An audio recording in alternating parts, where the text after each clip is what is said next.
네, 여러분은 신앙생활 하면서 예수님을 믿는다는 것 때문에 다른 누군가에게 그 어떤 뭐 칭찬일 수도 있고 뭐 좀 비난일 수도 있고 어떤 말을 들어보신 적이 있습니까?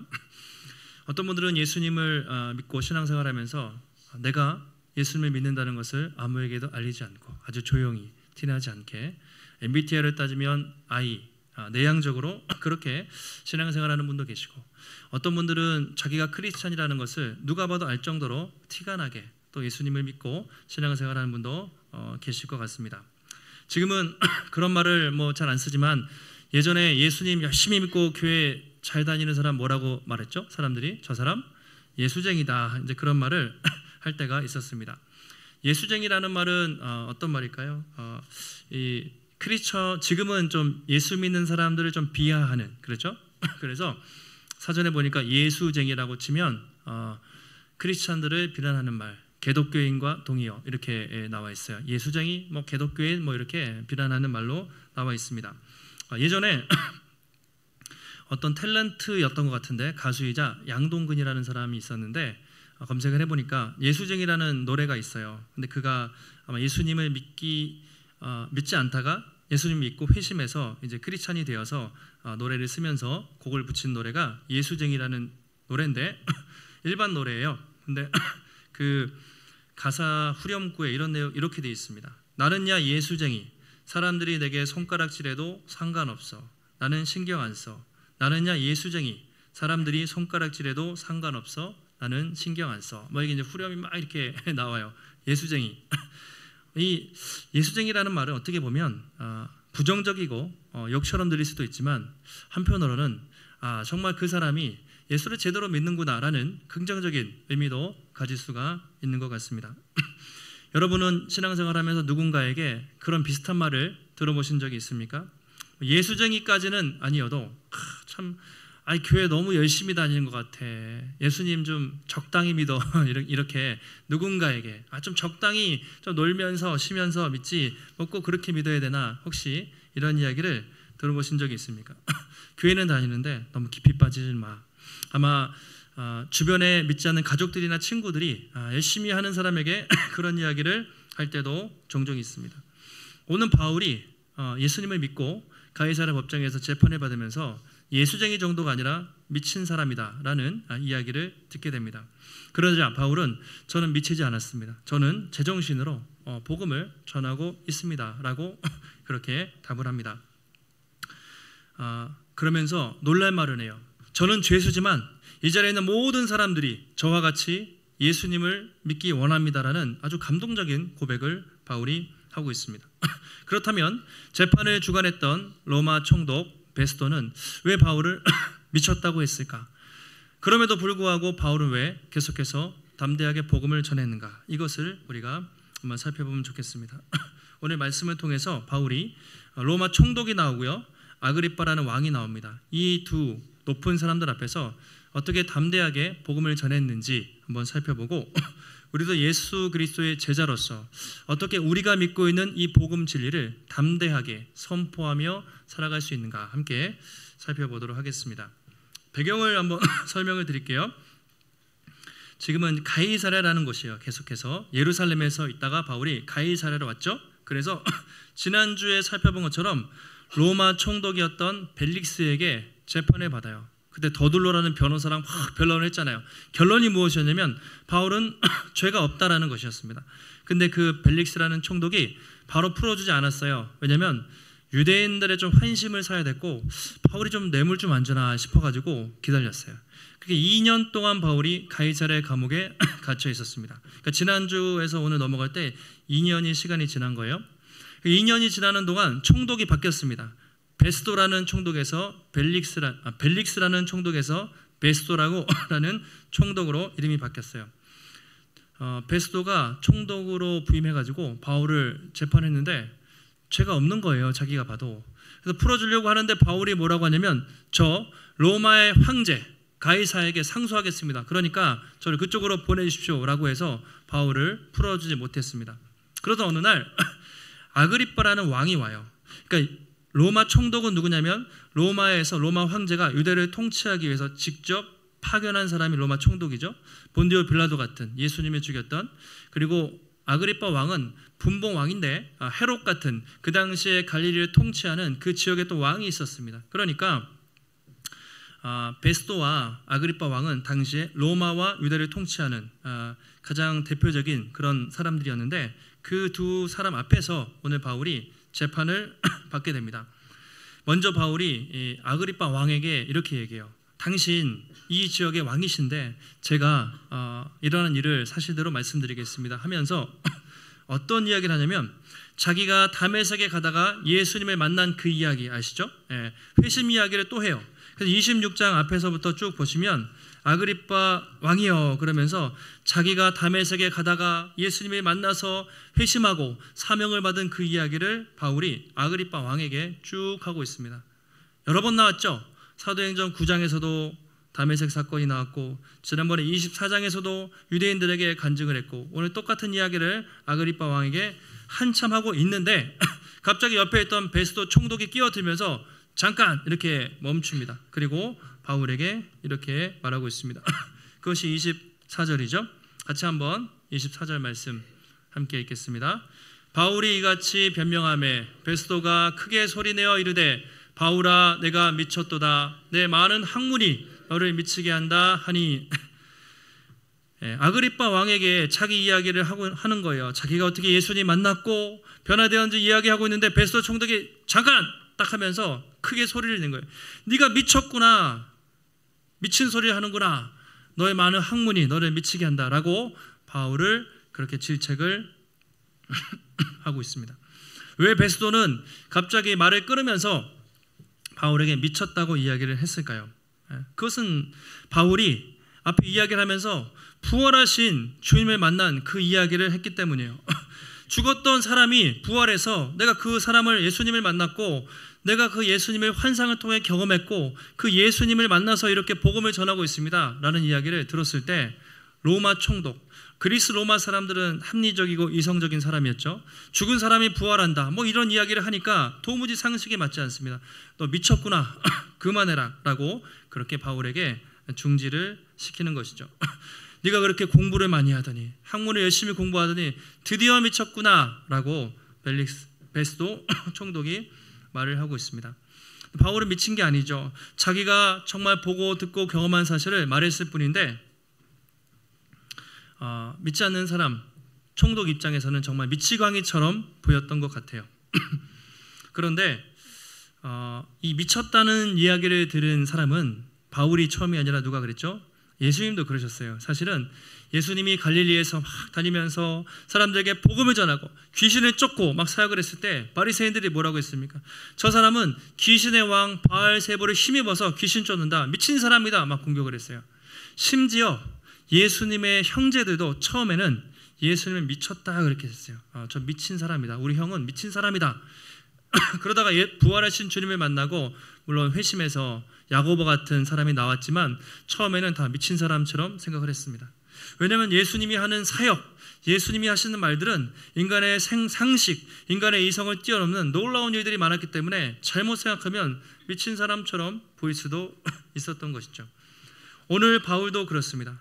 내가 죽었던 예수님을 만났다, 부활하신 주님을 만났다, 그리고 나 그 예수님을 증거하기 위해서 이렇게 목숨 걸고 다니고 있습니다 라는 이야기를 하니까 로마 총독 입장에서는 에이 미친 사람 그만해 이런 이야기가 나오게 되는 것이죠. 바울이 25절에서 이렇게 대답해요. 베스도 각하여 내가 미친 것이 아니고 참되고 온전한 말을 합니다. 제가 미친 것이 아닙니다. 저 진짜 제가 알고 있는 사실 또 온정신 또는 제정신으로 말하고 있습니다 라고 이야기를 하고 있습니다. 여러분, 바울하고 베스도 총독을 볼 때 누가 미친 사람입니까? 누가 정상입니까? 바울은 지금 정말 자기가 경험한 것을 양심의 꺼리낌 없이 그대로 말하고 있어요. 근데 베스도 보기에는 믿겨지지가 않는 것이죠. 우리가 재판을 하거나 청문회를 같은 걸 보면 그렇잖아요. 분명히 한 사람은 거짓말이에요. 왜냐하면 원고가 있고 피고가 있어요. 청문회도 선서를 하잖아요. 그런데 양쪽에 다른 이야기를 하면 분명히 한쪽은 진짜고 한쪽은 거짓인데 진짜를 말하는 사람은 어떻습니까? 되게 떳떳하게 얘기해요. 우리가 딱 그 사람 보면 알잖아요. 여러분들이 애들이 부모님 거짓말할 때 이렇게 용돈을 달라거나 뭐 시간을 거짓말할 때 거짓말로 이렇게 얘기하면 남편들이 거짓말하면 이렇게 조금 뭔가 촉이 빠른 분들은 아시죠? 청문회를 딱 하면 거짓말하는 사람들은 눈을 막 깜빡이거나 막 이렇게 많이 해요. 그 지금도 해병대 청문회를 하면 정말 떳떳한 사람은 정말 당당하게 딱 봐요. 아, 저 사람은 진짜다. 그게 느껴지잖아요. 거짓말하는 사람들은 막 말이 이랬다가 저랬다가 눈 깜빡이고 손가락 까딱까딱하고 뭔가 자기가 거짓말한다는 것을 다른 사람들은 다 알아요. 왜 거짓말을 하냐? 자기 목숨 건지라고 하는 거잖아요. 그러니까 진짜를 말하면 나도 죽고 주변 사람 다 죽기 때문에 그냥 다 거짓말로 계속 얼버무리면서 해요. 근데 바울은 지금 거짓말을 하고 있는가? 그렇지 않습니다. 바울이 만약에 정말 감옥에서 풀려나고 싶었다면 이렇게 얘기하면 돼요. 저 예수님 모릅니다. 저 예수님 안 만났어요. 그러면 무죄, 아무도 안 건드리고 석방해요. 근데 바울은 부활하신 주님을 만났거든요. 그 주님을 보고 그 주님이 살아계시다는 것을 알기 때문에 거짓말을 할 수가 없어요. 그래서 미쳤다는 얘기를 들어도 저는 미친 것이 아니라 제가 보고 듣고 만난 예수님을 전할 뿐입니다 라고 그렇게 증거를 하고 있습니다. 그러면서 한 번 더 나아가서 26절에 아그리빠 옆에 있는 왕이 있어요. 그러니까 베스도 총독이 있고 오늘 재판의 주체는 아그리빠 왕인데 이렇게 얘기해요. 왕께서는 이 일을 아시기로 내가 왕께 담대히 말하노니 이 일에 하나라도 아시지 못함이 없는 줄 믿나이다. 이 일은 한쪽 구석에서 행한 것이 아니니이다. 이렇게 얘기해요. 아그리빠 왕이요, 당신은 이 일을 아시기로 내가 왕께 말합니다. 무슨 말이냐면요, 로마 총독은 로마에서 온 사람이기 때문에 유대의 관습을 잘 모를 수도 있어요. 아그리빠 왕은 유대를 통치하는 왕이기 때문에 예수님도 다 알았고 모든 관습들을 다 유대의 관습들을 잘 알고 있는 그런 사람이란 말이죠. 당신은 잘 알고 계시지 않습니까? 이 일이 뭐냐면 예수님이 이 땅에 오셔서 얼마 전에 죽으시고 부활한 그 사건을 당신은 분명히 아시지 않습니까? 이것은 한쪽 구석에서 행한 일이 아닙니다. 다시 말하면 예수님의 십자가의 죽으심과 이 부활 사건은 한쪽 구석에서 아무도 모르게 비밀리에 일어난 것이 아니라 수많은 사람들이 보고 듣고 목격한 역사적 사실, 팩트라는 것을 당신도 아시지 않습니까? 수많은 증인들이 있습니다. 저도 그 부활의 증인입니다 라고 아그리빠 왕에게 그렇게 이야기를 하고 있습니다. 오늘 바울이 말했던 이 이야기, 예수 그리스도, 우리의 기독교는 한쪽 구석에서 일어나는 것이 아니라 역사적 사실입니다. 이 말은 기독교와 다른 모든 종교의 차이를 구분짓는 결정적인 차이라고 할 수가 있습니다. 세상의 종교는요, 대부분 역사성이 없어요. 팩트에 기반하지 않습니다. 대부분은 인간의 머릿속에서 상상과 허구로 만들어낸 또는 신화에 가깝습니다. 뭐 그리스 로마 신화 당연하죠. 그리스 사람들이 만든 제우스의 신전 대부분 신화예요. 그리고 우리나라 뭐죠? 단군 신화, 주몽 신화, 곰이 뭐 마늘을 먹어서 사람이 됐다, 그냥 신화, 허구잖아요. 만들어낸 이야기. 특별히 이단들을 생각해 보세요. 우리가 잘 아는 신천지, 하나님의 교회, JMS 뭐 그런 이단들을 보세요. 교주들의 특징이 뭐죠? 교주들은 직통계시를 받았다고 그래요. 신비하게 자기가 산속에서 아무도 모르는데 자기 혼자 산에 가서 뭘 받아가지고 자기가 교주가 된 거예요. 왕이 돼가지고 자기가 막 가르치는 게 다 맞고 자기가 예수님인 것처럼. 그러니까 이단들은 다 신비주의 전략이에요. 다 거짓말이거든요. 떳떳하면 다 밝히면 되잖아요. 그런데 이단들은 다 거짓말이에요. 그러나 우리 기독교는 어떤가? 그렇지 않죠. 예수님의 십자가와 부활은 분명한 역사적 사실이고 모든 사람들이 다 아는 사실. 어떻게 말하면 기독교는 종교가 아니죠. 종교가 아니에요. 사람이 만든 종교가 아닙니다. 진리입니다. 그냥 원래부터 있는 사실 그대로예요. 누구도 부인할 수 없는 진리죠. 그동안 수많은 사람들이 예수님의 오심과 특별히 예수님의 십자가, 특별히 예수님의 부활은 저거는 가짜다라고 수많은 사람들이 공격을 해왔습니다. 부활의 허구성을 공격하기 위해서 2000년 동안 수많은 사람들이 그렇게 공격하고 했지만 정말 부활에 대해서 제대로 연구하고 그렇게 공부했던 사람들은 모두 다 이것은 정말 2000년 전에 있었던 부정할 수 없는 사실이구나, 팩트라는 것을 다 인정하게 된 것이죠. 궁금하시면 너무 많은 책이 있어요. 예수님이 계셨던 곳과 예수님이 어떻게 부활하셨는지 그 증거와 그런 일들에 대해서는 너무 많은 책들을 제가 소개시켜 드릴 수 있고, 그래도 잘 못 믿으시겠으면 비행기 타고 이스라엘에 가보세요. 터키에 가보세요. 제가 다 가봤어요. 갈릴리가 있고 골고다 언덕이 있고 예수님이 십자가 지시고 부활한 모든 현장들이 역사 속에 지금도 다 수많은 증거들이 차고 넘치고 있습니다. 그래서 예수님의 제자들은 복음을 전하다가 그렇게 목숨을 잃을 위기에 처하면서도 그들은 두려워하지 않고 전했습니다. 왜냐하면 자기들이 보고 듣고 경험한 것이니까, 자기가 이 놀라운 일을 인간이 살아나서 예수님이 살아나서 다시 역사하신 것을 경험했기 때문에 제자들은 목숨을 바치면서까지도 이 복음을 전할 수밖에 없었던 것이죠. 베드로가 오순절 성령 강림 사건을 딱 경험하고 이제 사람들에게 설교하면서 이렇게 얘기해요. 여러분들이 생명의 주 예수 그리스도를 죽였습니다. 그러나 하나님이 그를 죽은 자 가운데서 다시 살리셨으니 우리가 이 모든 일의 증인입니다. 이렇게 얘기해요. 여러분들이 실수로 잘못해서 모르고 예수님의 십자가에 못 박았지만 하나님이 그를 다시 살리셨고 우리는 그 부활하신 주님을 만났습니다. 우리는 부활의 증인입니다. 그래서 우리는 우리가 보고 들은 것을 증거하지 않을 수가 없습니다. 그들은 그래서 그때부터 부활의 증인이 되었던 것이죠. 아무리 예수쟁이라고 손가락질해도, 아무리 미쳤다고 해도 보고 들은 것을 증거하지 않을 수가 없던 것이죠. 이렇게 여러분, 복음이라는 것은요, 참 희한하게 안 믿는 사람에게는 믿지 않는 사람에게는 이해할 수 없을 것 같아요. 그렇죠? 이해할 수 없는 딴 세상 이야기, 헛소리 같기도 하고 저게 도대체 말이 돼? 라고 들릴 수도 있지만, 구원을 받은 성도들에게, 우리에게는 이것만큼 진리가 없고 이것만큼 놀라운 소식이 없는 것이죠. 그래서 바울이 고린도 성도들에게 편지를 쓰면서 이런 이야기합니다. 십자가의 도가 어떤 의미가 있는지 고린도전서 1장 18절. 십자가의 도가 멸망하는 자들에게는 미련한 것이요 구원을 받은 우리에게는 무엇입니까? 하나님의 능력이라. 자, 세번역 성경으로 좀 쉽게 풀었어요. 같이 한번 읽어보실까요? 십자가의 말씀이 멸망할 자들에게는 어리석은 것이지만 구원을 받는 사람인 우리에게는 하나님의 능력입니다. 이렇게 말하고 있습니다. 예수님의 십자가와 부활만큼 믿지 않는 사람들에게는 어리석어 보여요. 부활이 무슨 말이 되나? 저게 뭔가 사실인가? 그러나 구원을 받은 우리에게는 이것만큼 하나님의 능력과 하나님의 지혜가 없다고 말하고 있습니다.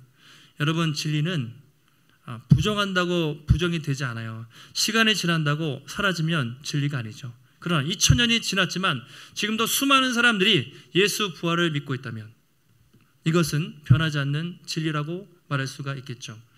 이 자리에 계신 우리 모든 성도 여러분, 하나님이 오늘도 우리가 하나님의 지혜와 하나님의 능력이 되시는 예수님의 십자가를 우리가 굳게 붙잡으시고, 혹시 이 중에 그 십자가와 부활이 완전히 믿기지 않고 부활에 대한 확신이 약한 분이 계시다면 하나님께서 또 우리 마음의 문을 열어주셔서 이 십자가와 이 부활과 이 복음의 진리를 확실히 붙잡게 해주시는 그 은혜가 있기를 예수님의 이름으로 축원합니다. 바울이 이제 베스도와 말한 다음에 아그리빠 왕에게 다시 한번 이렇게 물어요. 27절 성경을 보시면 아그리빠 왕이여 선지자를 믿으십니까? 믿으시는 줄 압니다. 이렇게 얘기해요. 지금 바울은 죄수예요. 아그리빠 왕은 가장 높은 그 당시의 왕이었습니다. 바울이 먼저 묻고 답을 해요. 선지자를 믿으십니까? 이렇게 얘기해요. 자, 무슨 말이냐면요, 선지자를 믿으십니까? 이 말은 앞에 바울이 26장 전반부에서 아그리빠 왕에게 이런 이야기를 해요. 예수님이 이 땅에 오신 것은 갑자기 하늘에서 뚝 떨어진 것이 아니라 구약에서 예언된 선지자들의 말씀을 성취하기 위해서 오셨습니다. 제가 그 주님을 만났습니다. 이렇게 얘기해요. 그러니까 이 말은 이런 뜻이죠. 선지자를 믿으십니까? 당신은 예수 그리스도가 구약의 말씀을 성취하기 위해서 오신 하나님의 아들 메시아라는 것을 믿으십니까? 이런 질문이거든요. 근데 아그리빠 왕 입장에서는 대답하기 상당히 곤란해요. 왜냐하면 유대인들을 다 통치하는 왕이기 때문에 구약 성경을 잘 알고 있기 때문에 모른다고 부인하기도 어려워요. 그렇다고 자기는 예수님을 믿는 사람도 아니에요. 그러니까 참 난감한 거죠. 어떻게 답을 해야 되나 막 그러면서 막 난감합니다. 오히려 바울이 피고인인데 왕에게 막 복음을 전하면서 주도권을 가지고 막 이야기를 해요. 아그리빠가 당황했습니다. 많이 당황했어요. 그래서 28절에 이렇게 얘기하죠. 네가 적은 말로 나를 설득해서 그리스도인이 되려고 하는구나. 지금 여기가 어디라고 네가 이 짧은 시간에 나에게 복음을 전하려고 하느냐. 당황스러워서 아그리빠 왕이 바울에게 그렇게 이야기합니다. 지금이 어느 한전이라고 여기서 감히 나에게 이 짧은 시간에 복음을 전해서 그리스도인이 되게 하려냐. 아그리빠가 이제 그렇게 대답을 합니다. 바울이 마지막으로 아주 중요한 의미심장한 한마디를 해요. 바울의 최후 진술입니다. 최후 변론이죠.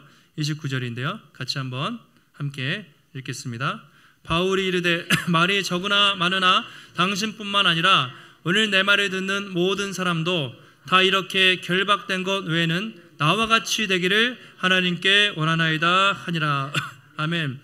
내가 말이 적으나 많으나 내가 이 시간에 재판을 받는데 당신 아그리빠 왕뿐만 아니라 이 자리에 있는 모든 높은 사람들도 저와 같이 되기를 하나님께 원하나이다. 그렇게 말하고 있습니다. 바울이 지금 어떤 상태입니까? 쇠사슬에 묶여 있어요. 그는 지금 자신을 신문하는 이 가장 나라의 높은 고관 대작들 앞에서 쇠사슬에 묶인 채 당신들도 나처럼 쇠사슬에 묶인 것 외에는 나와 같이 예수님을 믿기를 원합니다라고 쇠사슬을 이렇게 들면서 이야기를 했겠죠. 저는 이 말씀을 보면서 바울이 어떻게 이렇게 담대할 수 있었을까? 그는 이게 죄수의 신분이지만 그 나라의 가장 높은 왕 앞에서도 내가 이렇게 쇠사슬에 묶인 것 외에는 당신들도 나처럼 예수 그리스도를 알기 원합니다라고 어떻게 고백할 수 있었을까요? 누가 봐도 완전히 위축될 수밖에 없는 그런 상황이었습니다. 그러나 바울은 위축되지 않았습니다. 바울은 여기서 자기가 죄가 없다는 것을 증명하려고 하지 않았어요. 바울은 오히려 이 재판을 받지만 이 시간을 통해서 내가 복음을 전해야겠다라고 결단하고 당신들도 나처럼 예수 믿기를 원합니다라고 당당하게 고백을 하는 것이죠. 바울은 어떻게 이렇게 확신에 찬 고백을 할 수 있었을까? 저는 말씀을 준비하면서 계속 생각해 봅니다. 도대체 바울이 믿는 예수님과 바울이 믿는 복음과 우리가 믿는 예수님, 우리가 믿는 복음은 다른가? 뭐 그런 생각도 해봐요. 바울이 가진 게 있습니까? 돈이 있습니까? 지금 백이 있습니까? 권력이 있습니까? 인맥이 있습니까? 아무것도 없어요. 쇠사슬에 묶여서 힘없는 죄수에 불과합니다. 그런데 어떻게 수많은 사람들 앞에서 당당할 수 있었는가? 그것은 바로 그에게 하나님이 함께 하신다는 확신이 있었기 때문이죠. 부활하신 주님이 함께 하신다는 확신이 있었고 보혜사 성령이 그와 함께 하신다는 확신이 있었기 때문입니다. 비록 세상적으로 볼 때는 아무것도 없는 죄수에 불과했지만 살아계신 하나님이 나와 함께 하신다. 그리고 정말 어찌 보면 예수에 미쳐 있을지도 몰라요. 정말 예수님에 완전히 미쳐 있었기 때문에 그들이 뭐라고 하든지 나는 예수 그리스도를 전하겠다는 확신이 있었습니다. 당신들은 이 세상을 통치하는 일시적인 왕이지만 나는 온 세상을 통치하는 살아계신 왕이신 하나님이 나와 함께 하신다는 확신 앞에서 그 많은 사람들 앞에서도 전혀 주눅들지 않고 예수를 증거했던 것이죠. 바울이 어떻게 그렇게 살 수 있었을까? 바울이 원래 용기 있는 사람이 아니라는 거예요. 바울이 서신서를 보면 되게 소심하고 두려워하고 막 그런 사람이에요. 바울이 어떻게 그럴 수 있었을까? 그 비결이, 그 이유가 바로 고린도후서 6장에 나와 있어요. 그것은 바로 바울이 경험했던 복음, 이 정체성 때문이었습니다. 고린도후서 6장에 보시면, 이하의 말씀에 보시면 바울이 이렇게 이야기하죠. 우리 같이 한번 앞에 보시고 한번 다 같이 읽어보겠습니다. 우리는 속이는 자 같으나 참되고 무명한 자 같으나 유명한 자요, 죽은 자 같으나 보라 우리가 살아있고, 징계를 받는 자 같으나 죽임을 당하지 아니하고, 근심하는 자 같으나 항상 기뻐하고, 가난한 자 같으나 많은 사람을 부유하게 하고, 아무것도 없는 자 같으나 모든 것을 가진 자니라. 아멘. 그리스도인의 정체성이에요. 세상 사람들이 볼 때는 아무것도 없는 자 같아요. 징계받는 자 같아요. 우리 불쌍한 자 같아요. 그런 하나님의 관점으로 보면 우리보다 영적으로 부유한 사람이 없고 우리보다 그렇게 뛰어난 사람이 없고 아무것도 없는 것 같으나 모든 것을 다 가졌다. 그렇게 말하고 있습니다. 바울은 정말 그랬어요. 네. 저는 비록 일개의 죄인에 불과하지만 아무것도 없지만 나는 세상을 창조하신 예수 그리스도 그분을 가졌기 때문에 세상에서 가장 귀한 보배이신 예수 그리스도가 내 안에 있기 때문에 나는 모든 것을 가진 자입니다. 그래서 나는 담대하게 복음을 전한다고 고백을 하는 것이죠. 여러분, 이게 중요해요. 하나님의 자녀라는 정체성. 우리의 정체성은 내가 좀 돈이 있거나 성공하거나 자리에 있거나 그래서 되는 게 아니죠. 저도 예전에는 그렇게 생각했어요. 내가 법을 전공해서 내가 판사가 되거나 검사가 되거나 높은 사람이 돼서 전도하면 훨씬 더 잘하지 않을까. 대학교 때까지 그렇게 생각했어요. 그래서 공부를 좀 했어요. 근데 시간이 지나면서 그래서 되지 않는구나. 여러분, 우리나라의 국회의원들이나 심지어 장로님이 대통령의 경우도 보셨죠. 그런데 결국 어떻게 됐습니까? 감옥 가요. 대통령이 크리스찬이 되면 나라가 바뀔 것 같지만 그렇게 되지 않는다는 거예요. 복음이 전파되는 것은 어떤 지위, 권력으로 되는 것이 아니라 아무리 초라하고 아무리 부족한 사람도 예수 그리스도 복음에 대한 확신이 있으면 하나님이 하시는 것이지 어떤 지위와 능력과 권력을 통해서 복음이 전파되는 것이 아닙니다. 바울은 안 쫄았어요. 죄인이지만 나는 당신보다 강하고 나는 모든 것을 가진 사람입니다. 나는 확신과 담대함 앞에서 복음을 전했습니다. 그리고 바울에게는 또 하나의 확신이 있었어요. 복음의 능력에 대한 확신이 있었습니다. 바울이 로마서에서 이렇게 얘기하죠. 내가 복음을 부끄러워하지 아니하노니 이 복음은 모든 믿는 자에게 구원해 주시는 하나님의 능력이 됨이라. 예. 첫째는 유대인에게요. 그리고 헬라인에게라. 다시 말하면 이 복음은 지위가 높든지 낮든지 세상 권세가 있든지 없든지 돈이 많든지 적든지 부자이든지 그렇지 않든지 그 사람 상황과 환경과 전혀 관계없이 하나님이 구원하시기로 작정하시면 하나님이 역사하시면 그 누구도 바꾸지 못할 사람이 없다라는 이 복음에 대한 확신이 있었기 때문에 바울이 담대할 수가 있었던 것이죠. 여러분 어떻습니까? 여러분이 믿는 이 복음 진리에 대해서 그리고 예수 그리스도에 대해서 이런 확신과 담대함이 있습니까? 우리는 다른 예수님 믿는 거 아니잖아요.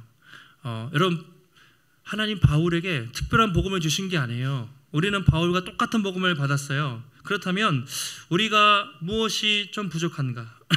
앞으로 여러분들이 초대하고 복음을 전할 그 사람들에게 우리는 당신도 나와 같이 그렇게 예수님을 알기 원해요. 내가 예수 믿고 너무 행복하고 변화되었는데 당신도 이 복음 알기 원해요. 이런 마음이십니까? 아니면 나 저 사람 부럽다. 주일날 놀러 가고 저렇게 편하게 살고 그렇습니까? 정말 저 사람보다 내가 정말 복받았고 내가 아는 예수님을 당신도 알기 원합니다 하고 하는 그 확신이 우리에게 있습니까? 그래서 누군가를 작정하고 누군가에게 전도하기 전에 여러분 먼저 내가 이 복음의 확신, 복음의 은혜를 잘 누리고 있는가를 잘 생각해 보시면 좋겠어요. 솔직히 얘기하시면 여러분 전도하고 싶죠? 네, 하고 싶잖아요. 다 마음속에. 저도 그래요. 근데 안 되죠. 참 어려워요. 근데 왜 안 될까요? 그게 정말 솔직히 따져보면 전도에 대한 기술이나 여러분들이 말이 좀 어눌해서 부족해서 그런 부분도 있지만 그렇지 않아요. 정말 정말 왜 전도가 안 될까? 내가 믿고 있는 복음에 대한 확신이 약하고 정말 구원에 대한 감격이 약하기 때문에 그래요. 전도를 하는 사람들을 보면 말을 잘해서 되는 사람을 제가 본 사람이 별로 없어요. 그냥 툭 찌르면 나와요.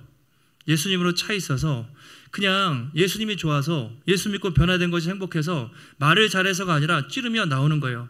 바울이 재판을 받잖아요. 재판에 받아서 내가 어떻게 하면 빠져나갈까, 무죄 선고를 받고 살아날까가 아니라 어떻게든 여기서 복음을 전할까, 어떻게든 이 상황에서도 내가 저 왕과 저 총독을 변화시킬 수 있을까. 바울은 그 생각만 했던 것이죠. 어떻게 보면 정말로 예수에 완전히 미쳐 있었던 것입니다. 그래서 여러분, 내가 어떻게 복음을 잘 전할까, 내가 어떻게 그 사람을 만나서 접촉할까? 그런 고민도 해야겠지만 그 이전에 먼저 내가 얼마나 하나님의 복음, 나를 구원하신 하나님의 사랑과 예수 그리스도의 그 십자가의 사랑을 내가 얼마나 가슴 깊이 감격하며 누리고 있는가를 우리가 잘 생각해 보시면 좋겠어요. 바울은 아까 그 앞에서 그 얘기한 거예요. 죄인 중에 괴수 같은 유대인들을 핍박하며 정말 죽이러 다녔던 자기를 예수님이 찾아오셔서 구원해 주신 것도 감사한데 이방인에게 복음을 전하는 사도로 사명을 주신 것이 너무 감사해서 더 이상 나는 내 인생을 나를 위해 살지 않고 주를 위해 드리겠습니다. 그렇게 된 거예요. 복음의 감격이 있었기 때문에 된 거예요. 우리도 한번 돌아보시면 좋겠어요. 죄인 중에 괴수 같은 나를 구원하신 십자가의 사랑, 그리고 그 감격이 내 안에 살아있는가. 또 한 가지, 바울은 복음에 대한 확신도 있었지만 자기를 신문하는 그 영혼들에 대한 긍휼한 마음이 있었습니다. 법적으로 따지면 자기는 피고 죄인이고 저 사람들은 원고, 자기 목숨을 쥐고 있는 사람이에요. 그런데 영적으로 볼 때 저 사람들은 죄인이었어요. 예수 믿지 않으면 죽을 수밖에 없는 죄인에 불과하다는 것을 알았습니다. 그래서 바울은 재판을 받는 그 상황에서도 자기 목숨을 부지하는 것이 아니라 저 죽어가는 저 베스도 총독, 저 죽어가는 아그리빠 왕을 긍휼히 여기는 마음으로 하나님 저들도 복음을 듣고 예수 믿고 구원받게 해달라고 바울이 복음을 전했던 거죠. 영혼에 대한 사랑이 없으면 절대로 복음을 전할 수가 없습니다. 예수님도 십자가에서 달리실 때 저 나쁜 놈들 그런 게 아니라 주여 저들이 하는 죄를 용서해 달라고, 자기들이 하는 것을 알지 못한다고 말씀하셨죠. 바울은 자기 앞에 있는 그 사람들을 자기를 신문하는 그런 사람이 아니라 예수 믿고 구원받아야 할 죄인으로 바라보고 긍휼한 마음으로 그들에게 다가갔던 것이죠. 여러분 한번 생각해 보실까요? 우리가 복음을 전하려고 할 때 첫째는 복음의 확신이 필요하고 구원의 감격도 필요하지만 내가 복음을 전하려는 그 사람에 대한 정말 긍휼한 마음, 불쌍한 마음이 있는가? 예. 그 사람이 어떤 직업이 있든지 우리보다 뭐 더 잘 살 수도 있고 뭐 못 살 수도 있고 뭐 어떤 상황일지 몰라요. 힘든 사람도 있고 교회 다니다가 쉬는 사람도 있고 기독교 아주 싫어하는 사람도 있고 막 다양한 사람들이 있을 거예요. 여러분 주변에. 예. 그러든 공통점은 어떤 상황이 있든지 결국 다 예수 믿지 않으면 심판받을 죄인에 불과하다는 거예요. 우리가 불쌍한 마음이 있어야 돼요. 하나님 그 친구, 하나님 그 내 배우자, 나의 가족, 나의 자녀, 직장 동료, 이웃들, 정말 그들도 세상에서 저렇게 살지만 예수 믿지 않으면 죽을 수밖에 없는 죄인입니다 라는 그 긍휼함이 있어야 우리가 복음을 전할 수가 있습니다. 그래서 우리가 앞으로 많이 기도했으면 좋겠어요. 전도하려고 하지 마시고 그것은 다음 문제고, 작정하고 우리 자신을 위해서 하나님 내가 믿고 있는 예수 그리스도 이 복음 진리에 대한 확신을 갖게 하시고 날마다 구원의 감격이 내 안에 끊이지 않게 하옵소서. 그리고 내가 복음을 전하려고 하는 그 사람을 볼 때 죽어가는 그 영혼을 보면서 정말 안타까운 하나님의 마음으로 그들에게 다가갈 수 있도록 사랑을 달라고 기도를 하는 것입니다. 여러분 앞으로 한 달 동안 특별히 중요한 달인 것 같아요. 저는 뭐 특별기도 작정기도 별로 안 좋아합니다만 우리가 1년 365일 깨어있으면 좋지만 이번 한 달 우리가 여름 사역과 특별히 초청 예배를 앞두고 하나님이 특별히 주시는 기회라고 생각을 합니다. 먼저는 여름 사역들을 위해서 안전하게 또 건강하게 아이들이 은혜 받을 수 있도록 주일학교를 위해서 그 여러분들이 초청할 그 영혼들과 집회를 통해서 하나님 놀랍게 역사해 달라고 같이 기도하시면 좋겠어요. 여러분 기도하지 않고는 한 영혼도 돌아오지 않습니다. 기도하지 않고는 성령이 도와주지 않고는 아무 역사도 일어나지 않아요. 앞으로 한 달 동안 여러분들 나름대로 좀 작정을 하시면 좋겠어요. 나는 일주일에 한 번 새벽에, 교회 나오기 힘들면 온라인으로 하실 수 있죠. 또 금요일에 내가 시간을 빼서 한 달 동안은 어차피 우리가 사랑방별로 하지만 시간을 내서 기도하겠습니다. 그것도 어려우신 분들은 내가 가정에서 기도의 골방에서 매일매일 기도하겠습니다. 하나님 나에게 복음의 능력 주시고 확신 주시고 저 영혼들에 대한 사랑과 긍휼의 마음을 주옵소서. 같이 기도하시면 좋겠어요. 한 주간 우리가 하나님께 온 교회가 앞으로 합심하여 기도하는 가운데 여러분들이 먼저 우리를 구원하신, 우리에게 영원한 생명 주신 예수 그리스도 그 사랑의 주님, 구원의 감격과 기쁨을 더 풍성히 누리시고 죽어가는 영혼에 대한 그 사랑의 마음을 가지고 또 우리가 주변 사람들에게 우리의 부족한 입술로 우리의 연약한 삶을 통해 생명의 복음이 또 증거되며 이 교회를 통해서 이 지역에 믿지 않는 사람들이 돌아오는 성령의 역사가 나타나게 되기를 예수님의 이름으로 축원합니다. 살아계신 하나님 감사합니다. 오늘도 우리에게 귀한 주일 허락하여 주시고 하나님의 귀한 말씀 깨닫게 하시니 감사를 드립니다. 바울은 감옥에 갇혀서 몇 년 동안 많은 재판을 받았는데 그 재판이 진행되는 상황 속에서도 하나님 끝까지 자기를 무죄를 변론하지 않고 내가 쇠사슬에 결박된 것 외에는 나와 같이 저들도 당신들도 예수님을 믿기 원합니다라고 담대하게 고백을 했습니다. 정말 그는 복음으로 가득 차 있었고 정말 자기를 구원하신 예수님에 대한 사랑과 감격이 있었기에 그리고 복음의 능력에 대한 확신이 있었기에 하나님 그 상황 속에서도 담대하게 복음을 전했습니다. 주님, 우리도 마찬가지입니다. 예수님 없이 죄와 사망 권세 아래서 그렇게 살아갔던 우리에게 영원한 생명 주시고 또 주님의 자녀 삼아주신 그 은혜와 사랑을 날마다 간직하며 구원의 감격 속에서 또 모든 믿는 자에게 구원해 주시는 복음의 능력을 붙잡고 또 잃어버린 저 죽어가는 영혼들을 향한 하나님의 안타까운 마음을 품고 앞으로 남은 기간 동안 함께 기도하며 놀라운 성령의 역사를 경험하는 귀한 성도들, 귀한 교회가 되게 하여 주시옵소서. 하나님, 오늘도 주의 전에 나올 때 우리의 마음과 정성을 다해 귀한 예물 드렸습니다. 드려진 손길마다 하나님 축복하여 주시고 날마다 우리 인생의 모든 것이 하나님의 것임을 인정하며 먼저 주의 나라와 의를 위하여 살아갈 때 우리 인생 가운데 부족함 없이 채우시며 공급해 주시는 하나님의 놀라운 손길을 날마다 경험하며 살아갈 수 있도록 인도하여 주시옵소서. 한 주간도 승리케 하시기를 간구하오며 존귀하신 예수님의 이름으로 기도하옵나이다. 아멘.